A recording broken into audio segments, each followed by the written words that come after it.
This isn't about voting against somebody or having an issue with them. I'm very disappointed in my colleagues to politicize this the way they have. When you win the White House, you have the ability to appoint people to the Supreme Court. All they can come up with are facts that have absolutely nothing to do with his qualifications as a jurist. They are opposed to Donald Trump appointing anyone to the Supreme Court. Neil Gorsuch is a good man. He's been a good judge on the 10th Circuit. It's the Democrats who are breaking the rules because what they're doing is changing a 200-year status quo.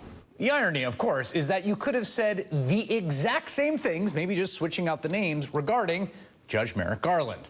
That, of course, was President Obama's nominee to fill the same vacant seat on the Supreme Court, for whom Republicans refused to hold a single confirmation hearing, much less a vote. It was an unprecedented feat of obstruction, which Senate Majority Leader Mitch McConnell on the campaign trail later called, quote, one of my proudest moments. Brian, there's one way of looking at this, which is that, like, you know, God is dead, all is permitted, all of the pretense has been stripped away, and the McConnell strategy adopted in 2009, obstruction by any means, that it was a kind of learned it from watching you, Dad moment, right? If he was able to pull off the Garland gambit, which was so amazingly audacious, then why not try obstruction by any means?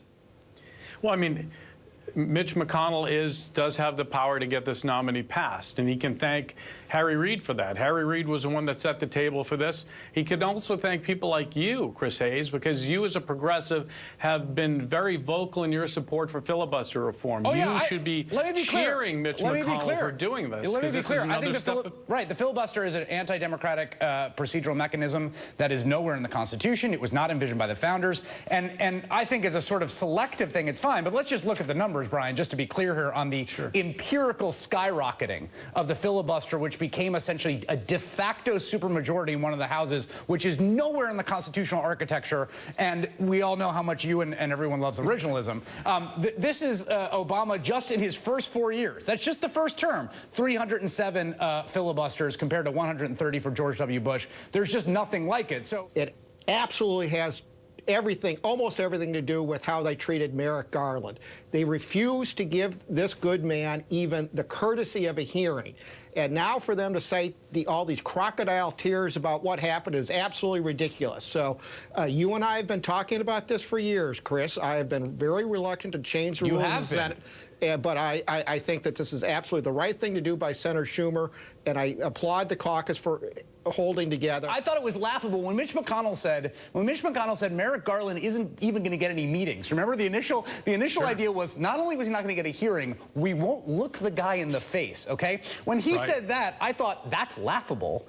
I think that was perfectly defensible because look, the Constitution says that the Senate has the right to advise and consent. Right, that's exactly what the Democrats are doing right now. They are withdrawing their consent. I said this to senator after senator and Republican after Republican. They said, yes, advise and consent means not giving our consent.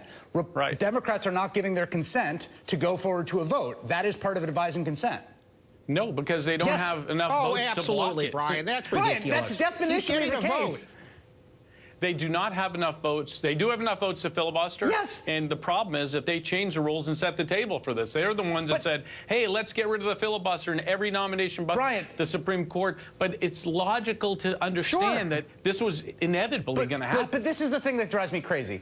Everybody just has to pretend all of these, like, everyone, I mean, I just watch Cornyn and all these folks be like, oh my God, the expressions of just sadness that we've come here. This is just so upsetting. And the politicization by our Democratic colleagues, gosh, I don't know what happened. They blocked Merrick Garland for an entire year. They made up some ridiculous ex nihilo rule about the final year of a president's term, which, again, appears nowhere in the Constitution, appears nowhere in tradition. And that's fine. Like, they won that battle. But why should anyone pretend that it's anything but a Hobbesian struggle of sheer will to power of what you can pull off, Jim? Why should anyone pretend there's anything more than that? They shouldn't. I mean, it's the crocodile tears coming out of the Senate Republicans at this point in time.